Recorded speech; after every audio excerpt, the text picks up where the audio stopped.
Assalamualaikum warahmatullahi wabarakatuh.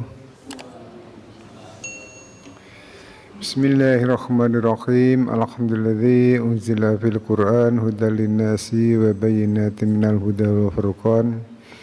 Asyhadu an la ilaha illallah wahdahu la syarikalah wa asyhadu anna Muhammadan abduhu wa rasuluh. Arsalahu basyira wa nadhira wa da'iyan ila Allah bi idzni wa sirajan munira. Allahumma sholli wa sallim wa barik ala sayyidina Muhammad wa ala alihi wa ashabi ajma'in. Subhanaka la ilma lana illa ma 'allamtana innaka antal alimul hakim. Ya ayyuhalladzina amanu taqullaha haqqa tuqatih wa la tamutunna illa wa antum muslimun. Bapak Ibu jamaah salat maghrib Masjid Besar Seman Kota yang kami hormati, marilah pengajian Tadarus Al-Quran sore hari ini kita awali bersama-sama dengan membaca doa seperti biasanya kami hantarkan, monggo. A'udzu billahi minasy syaithanir rajim. Bismillahirrahmanirrahim. Raditu billahi rabba wa bil islami dina wa bi Muhammadin nabiyya wa rasula. Rabbi zidni ilma warzuqni fahma. Allahumma anfa'ni bima 'allamtani wa 'allimni ma yanfa'uni warzuqni 'ilman yanfa'uni. Amin. Tadarus surah At-Tahrim ayat 1 sampai dengan ayat 7. At-Tahrim surah terakhir di juz 28. Besok insya Allah kita lanjutkan ke juz yang ke-29. Kula dherekaken A'udzu billahi minasy syaithanir rajim. A'udzu billahi minasy syaithanir rajim. Bismillahirrahmanirrahim. Bismillahirrahmanirrahim. Ya ayyuhan nabiyyu lima tuharrimu ma ahallallahu lak.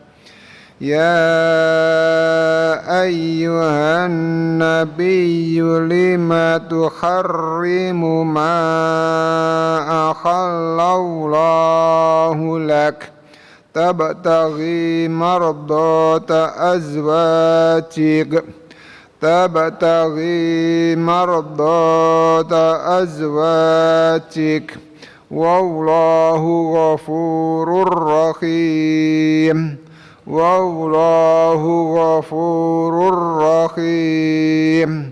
Qad faradallahu lakum takhillata aymanikum. Qad faradallahu lakum takhillata aymanikum. Wallahu maulakum. Wallahu maulakum. Wahuwal alimul hakim. Wahuwal alimul hakim. Wa idh asarran nabiyyu ila ba'di azwajihi khatisa. Wa idh asarran nabiyyu ila ba'di azwajihi khatisa.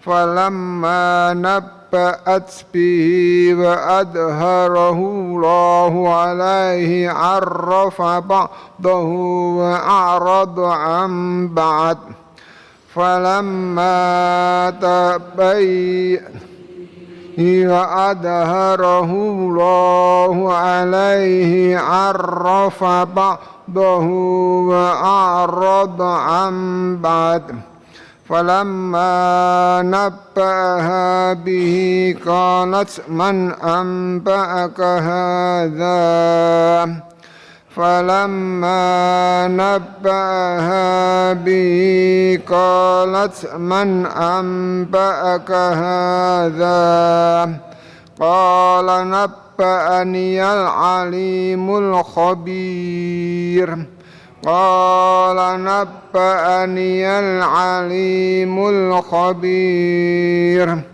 إن تتوبا إلى الله فقد صغت قلوبكما إن تتوبا إلى الله فقد صغت قلوبكما وإن تظاهرا عليه فإن الله هو مولاه وجبريل وصالح المؤمنين وإن تظاهرا عليه فإن الله هو مولاه وجبريل وصالح المؤمنين والملائكة بعد ذلك ظهير والملائكة بعد ذلك ظهير عسى ربه إن طلقكن أن يبدله أزواجا خيرا منكن مسلمات مؤمنات قانتات تائبات عابدات سائحات ثيبات وأبكارا عسى ربه إن طلقكن أن يبدله أزواجا خيرا منكن مسلمات مؤمنات قانتات تائبات عابدات سائحات ثيبات وأبكارا يا أيها الذين آمنوا قوا أنفسكم وأهليكم نارا وقودها الناس والحجارة يا أيها الذين آمنوا قوا أنفسكم وأهليكم نارا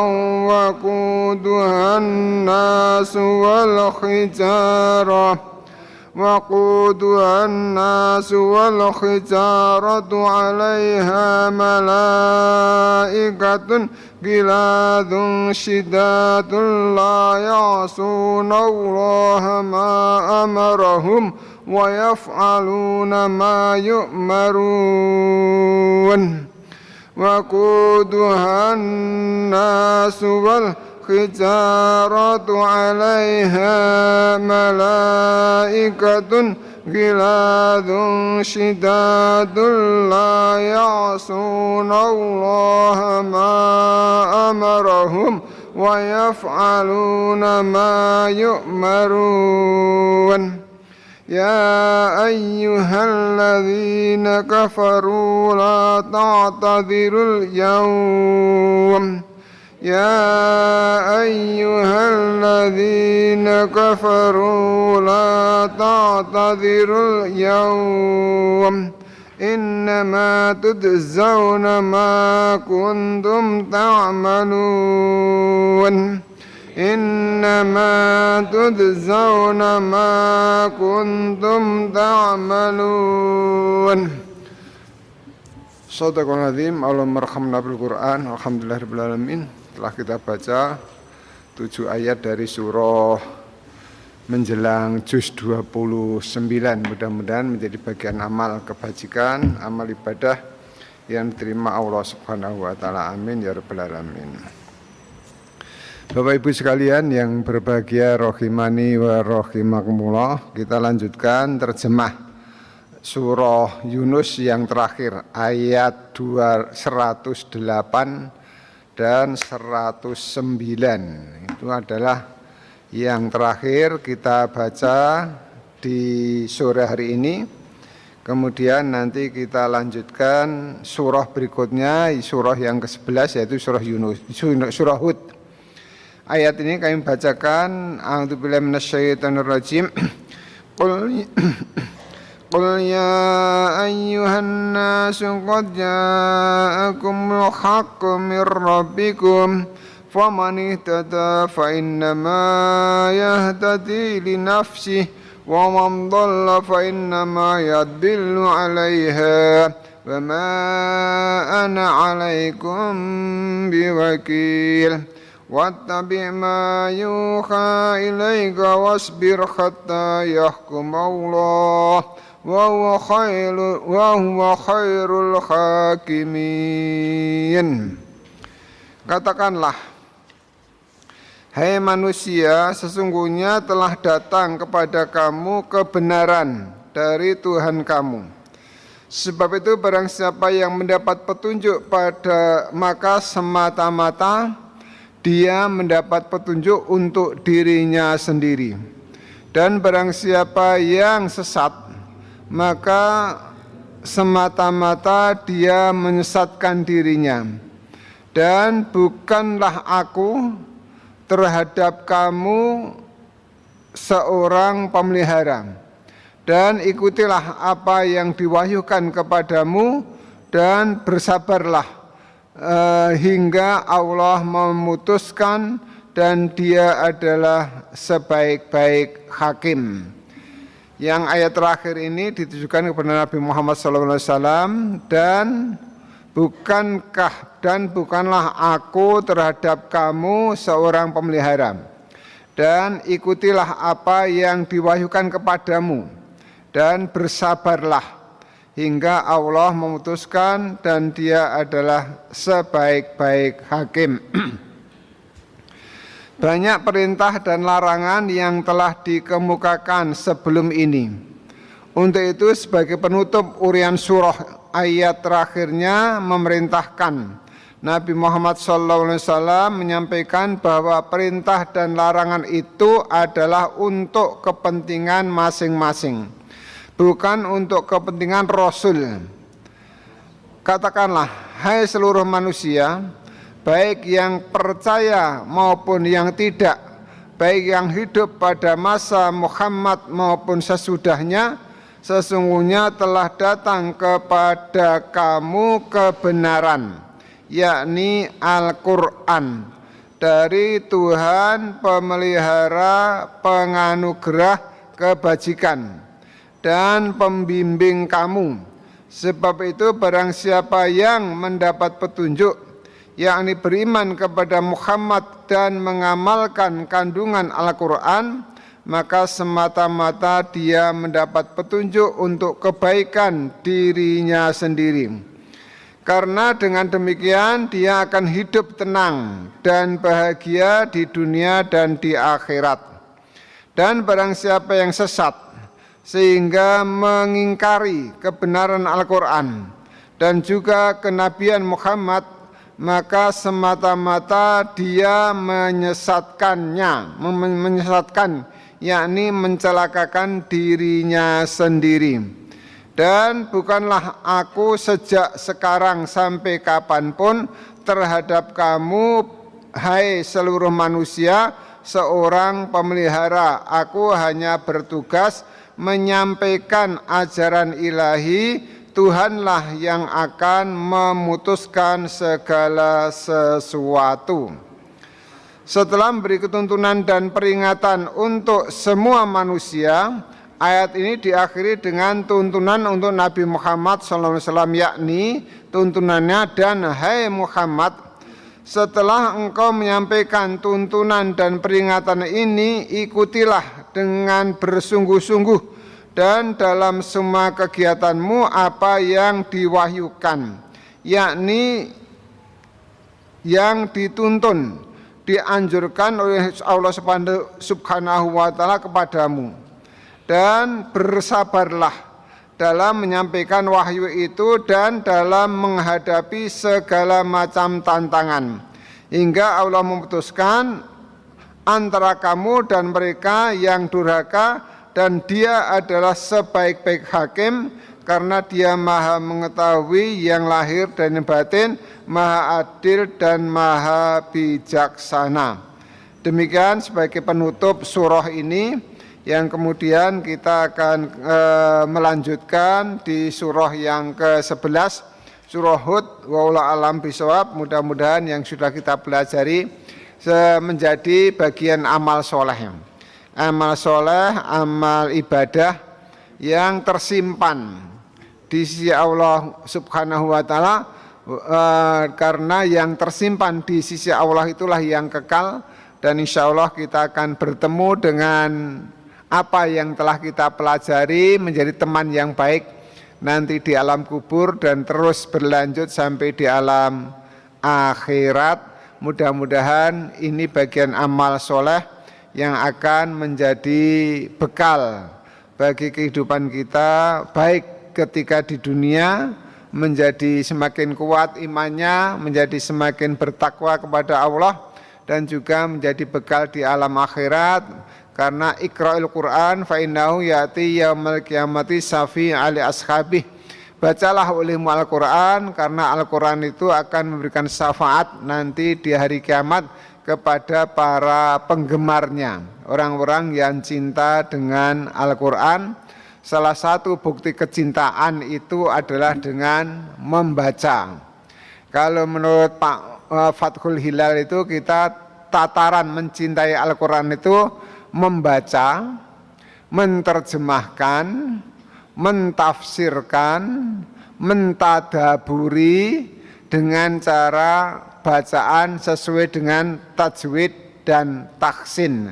Tentu kemudian tidak kalah penting juga mengamalkan apa yang diperintahkan oleh Al-Qur'an untuk diamalkan, dan menjauhi apa yang dilarang dalam Al-Qur'an untuk kita jauhi, demi keselamatan kita manusia baik di dunia maupun di akhirat. Tentu kami mohon doanya dan kita saling mendoakan, mudah-mudahan kita istiqomah di dalam keimanan yang lurus dan juga istiqomah dalam melaksanakan berbagai kebajikan, amal soleh, dan nanti kalau berakhir hidup ini dengan gelar husnul khotimah. Amin ya rabbal alamin. Kita lanjutkan ke surah Hud, muqaddimahnya. Surah Hud merupakan surah yang keseluruhan ayatnya turun sebelum Nabi SAW berhijrah ke Madinah. Oleh karenanya surah ini digelari dengan surah Makkiyah. Demikian pendapat mayoritas ulama, sementara mereka mengecualikan beberapa ayat. Ada yang mengecualikan satu ayat saja, yaitu ayat ke-12, dan ada lagi yang menyatakan dua ayat, yakni ayat 12 dan ayat 114, dan ada juga yang mengecualikan 3 ayat. Tapi pendapat-pendapat ini kurang tepat, bahwa ketiga ayat ini terkesan berbicara tentang orang-orang atau khusus kasus-kasus yang terjadi di Madinah. Bukanlah alasan untuk menyatakan bahwa ia turun di Madinah ketika Nabi sudah hijrah dan bertempat tinggal di Madinah, karena seperti pernah disampaikan oleh penulis pada muqaddimah surah Yunus, tidak selalu uraian tentang orang-orang yang bertempat tinggal di Madinah harus dijadikan ayat yang membicarakan turun di sana. Penentuan masa dan tempat turun ayat bukanlah berdasarkan nalar yang ada Ya, ia adalah sejarah yang hanya dapat ditetapkan melalui kenyataan yang terjadi. Nalar dalam hal ini hanya berfungsi menguatkan salah satu dari dua riwayat informasi atau lebih, bahkan menolak seluruhnya, bukan mengarang atau memperkirakan. Surah ini merupakan surah yang ke-52 dari segi tertib turunnya. Ia turun sesudah surah yang lalu, yakni surah Yunus, dan sebelum surah yang akan datang, yakni surah Yusuf. Tidak dikenal nama lain dari kumpulan ayat-ayat ini selain surah Hud. Rasulullah SAW menamai demikian karena Sayyidina Abu Bakar radhiyallahu anhu berkata kepada beliau, "Wahai Rasul, engkau telah beruban." Beliau menjawab, "Yang menjadikan aku beruban adalah surah Hud, surah Waqiah, surah Al-Mursalat, surah Amma Yatasa'alun, dan surah At-Ta'wir." Hadis riwayat Imam Tirmidzi. Jadi Rasul ketika Abu Bakar As-Siddiq bertanya, "Wahai Rasul, engkau telah beruban?" Maka beliau menjawab, yang membuat tumbuhnya uban itu karena beliau itu memahami dengan hati, dengan perasaan yang luar biasa tentang kandungan surah Hud, surah Waqiah, surah Mursalat, Amma Yatasa'alun, dan surah At-Ta'wir. Itu yang diriwayatkan oleh Imam Tirmidzi. Surah ini dinamai surah Hud karena dalamnya terulang nama Nabi Hud alaihissalam sebanyak 5 kali. Dan uraian menyangkut kisah beliau merupakan uraian terpanjang bila dibandingkan dengan uraian-uraian tentang beliau di surah-surah yang lain. Surah ini berbicara tentang kedudukan, keistimewaan, serta tantangan Al-Quran, larangan mempersekutukan Allah Subhanahu wa Ta'ala, dan bahwa Nabi Muhammad SAW adalah Rasul yang bertugas menyampaikan berita gembira dan peringatan, khususnya menyangkut hari kebangkitan. Surah ini juga menguraikan tentang pengetahuan Allah Subhanahu wa Ta'ala yang penciptaannya, pengaturannya, dan pengendaliannya terhadap alam raya dan semua makhluk, serta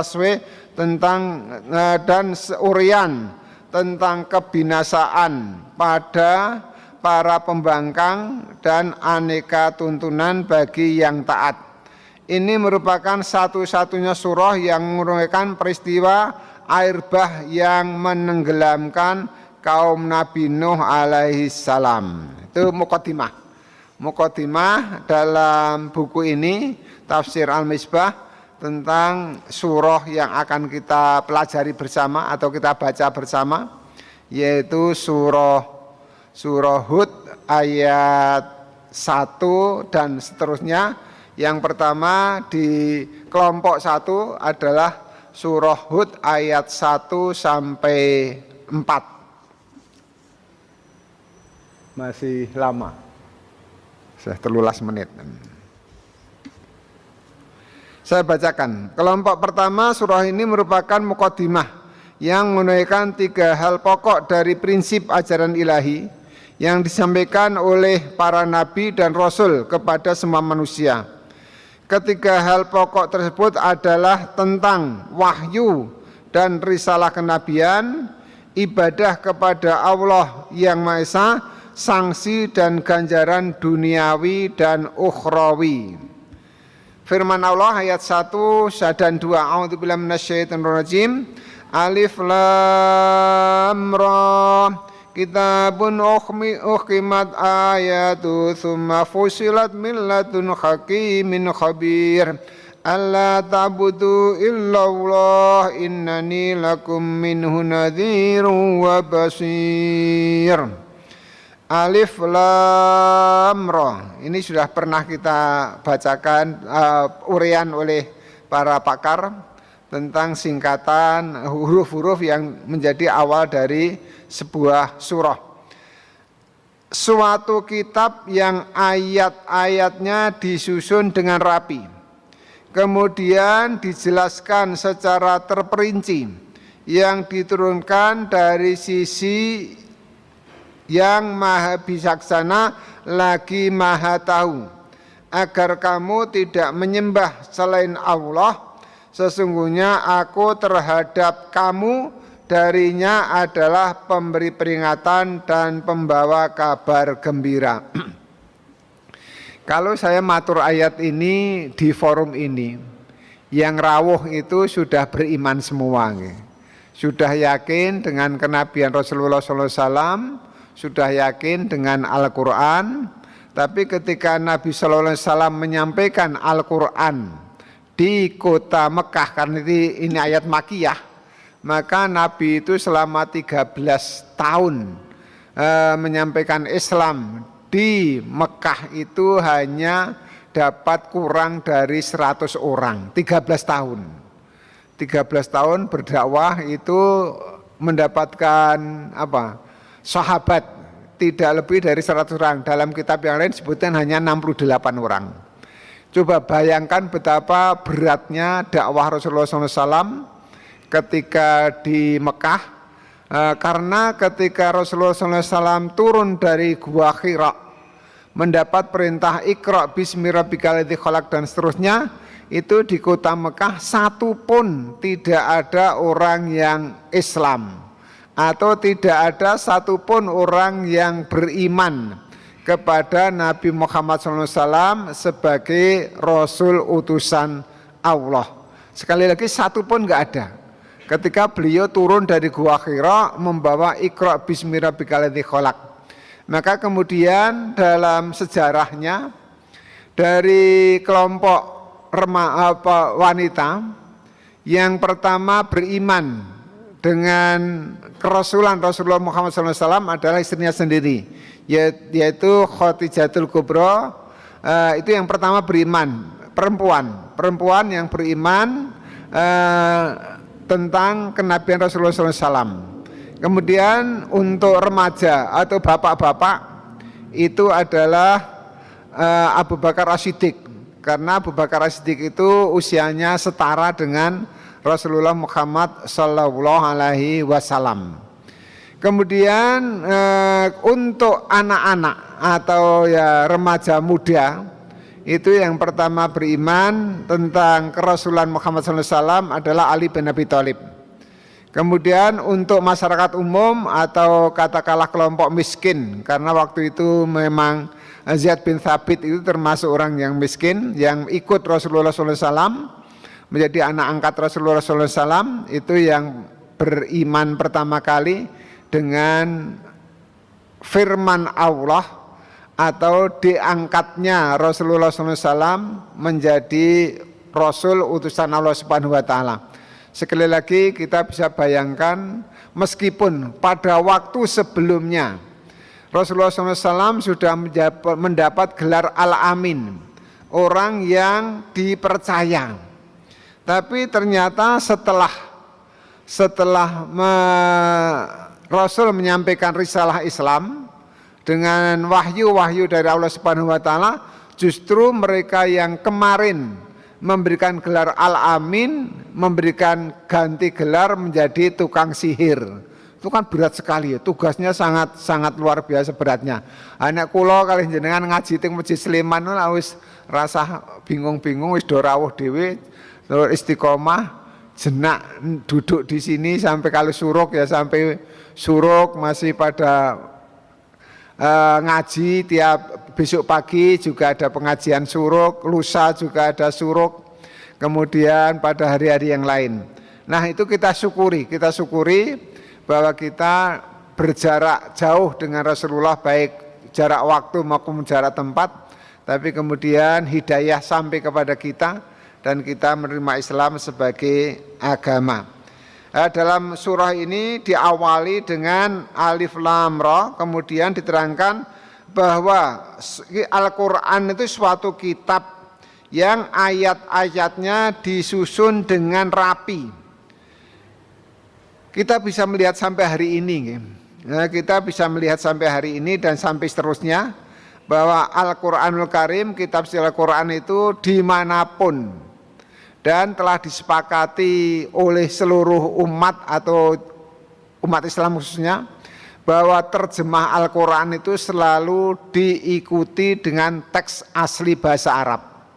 Tidak ada di dunia manapun yang menerjemahkan Al-Quran tanpa teks asli bahasa Arabnya. Berbeda dengan kitab yang lainnya. Mungkin kitab yang lain bisa jadi teks aslinya sudah tidak diketemukan.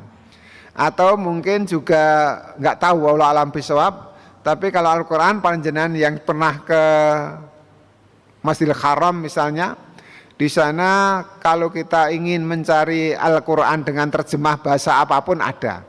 Kata seseorang yang di sana mukimin itu di Masjidil Haram itu Al-Quran diterjemahkan lebih dari 100 bahasa. Dan semua diikuti dengan teks asli bahasa Arab dan juga urutan surahnya juga sama.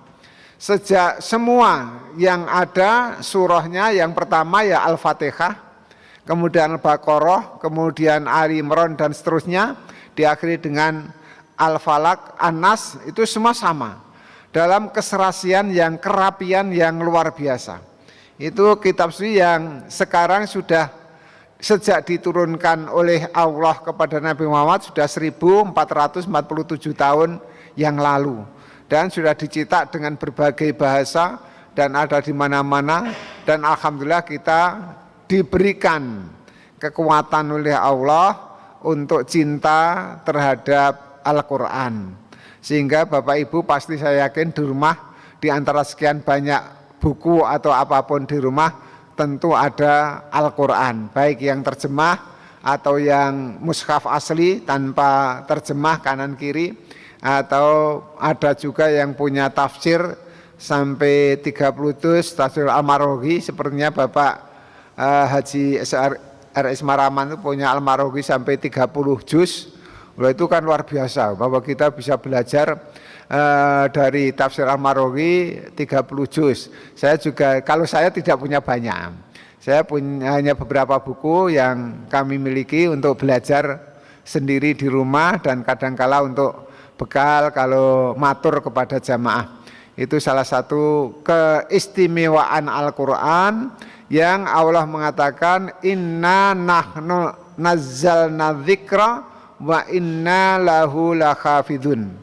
Sungguhnya kami, akulah, kami inna nahnu dengan inna dan nahnu nazzalna dzikra yang menurunkan Al-Quran wa inna lahum lahafidun, dan saya dan akulah yang akan memeliharanya.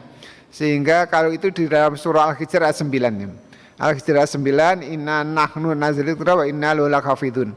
Bahwa sampai hari ini dan sampai kiamat insyaallah Al-Quran tetap akan terjaga karena penghafalnya banyak, dan semua, sekali lagi, semua terjemah Al-Quran harus diikuti teks aslinya dan berbahasa Arab, bertulis dengan huruf Arab. Itu dimanapun Quran itu kita temukan. Dalam konteks artinya kita akan membaca, mungkin kita Bapak Ibu bisa kemanapun ditemukan Al-Quran. Kerapiannya, ayat-ayat disusun dengan rapi. Kemudian dijelaskan secara terperinci yang diturunkan dari sisi Tuhan yang maha bijaksana lagi maha tahu.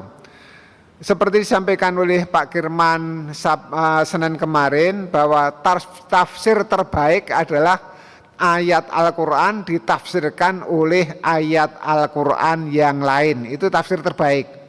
Kalau kita ingin mengetahui tafsir dari salah satu ayat, maka kemudian kita cari dalam Al-Quran itu yang menafsirkan ayat itu dengan uraian yang lebih lengkap. Maka kemarin kalau nggak salah ya, hari Senin pagi Pak Kirman mengatakan tafsir terbaik dari Al-Quran adalah ayat-ayat Al-Quran itu sendiri. Dan yang kedua tentu tafsir dari Nabi Muhammad Sallallahu Alaihi Wasallam. Kemudian berkembang dengan para mufasir yang teruji, yang teruji kemampuan ilmunya untuk menafsirkan ayat-ayat Al-Quran. Dan kemudian agar kamu tidak menyembah selain Allah. Yang pertama diajarkan di dalam Al-Quran itu adalah supaya kita beribadah dan menyembah hanya kepada Allah, tidak menyembah selain Allah, dengan kalimat tidak menyembah Allah ta'budu illallah. Tidak menyembah kamu sekalian kecuali kepada Allah. Sungguhnya aku terhadap kamu adalah pemberi peringatan dan pembawa kabar gembira. Bagi mereka yang lalai, tanda petik, maka Al-Quran akan memberikan peringatan. Bagi siapa yang lalai, atau kalau masa Rasulullah SAW yang beri peringatan tentu Nabi Muhammad SAW melalui firman Allah yang beliau terima dan memberikan kabar gembira bagi mereka yang melaksanakan berbagai kebajikan dan amal soleh. Surah yang lalu diakhiri dengan anjuran agar mengikuti tuntunan kitab suci Al-Quran serta keharusan tabah dan bersabar menghadapi tantangan penyampaian dan pengamalannya. Jika demikian sungguh tepat dan serasi bila ayat pertama surah ini berbicara tentang keistimewaan Al-Quran guna lebih mendorong setiap orang melaksanakan anjuran akhir surah yang lalu. Dan di sini bermula firman-Nya dengan alif lam ra. Inilah yang terdiri dari huruf-huruf semacam huruf-huruf itu yang menghasilkan suatu kitab yang agung tuntunannya dan ayat-ayatnya tersusun atau disusun dengan rapi oleh Allah Subhanahu wa taala sendiri tanpa campur tangan makhluk. Demikian kurang lebih, insya Allah kita lanjutkan minggu depan. Insya Allah bersama-sama kita berdoa, mudah-mudahan kita istiqomah, sehat walafiat, dan bisa melaksanakan ayat-ayat firman-firman Allah dengan sebaik-baiknya guna menjadi bekal kita setelah kita suatu saat pasti akan meninggalkan dunia ini dan akan kembali kepada Allah Subhanahu wa taala. Kalau di rahim yang dibutuhkan plasenta, di dunia dibutuhkan harta, keluarga, tetangga dan sebagainya. Di alam kubur yang dibutuhkan adalah kalimat thayyibah, tauhid. Di alam akhirat yang kita butuhkan adalah amal-amal soleh. Tentu di setiap alam akan berbeda kebutuhan kita dan kita siapkan semuanya di alam dunia ini sehingga insya Allah kita bahagia fid dini wa dunya wal akhirah. Amin ya rabbal alamin. Kurang lebihnya mohon maaf. Monggo kita akhiri dengan kafaratul majlis. Kalau dirakan subhanakallahumma wa bihamdika asyhadu an la ilaha illa anta astaghfiruka wa atubu ilaik. Wabillahi taufiq wal hidayah. Wassalamualaikum warahmatullahi wabarakatuh.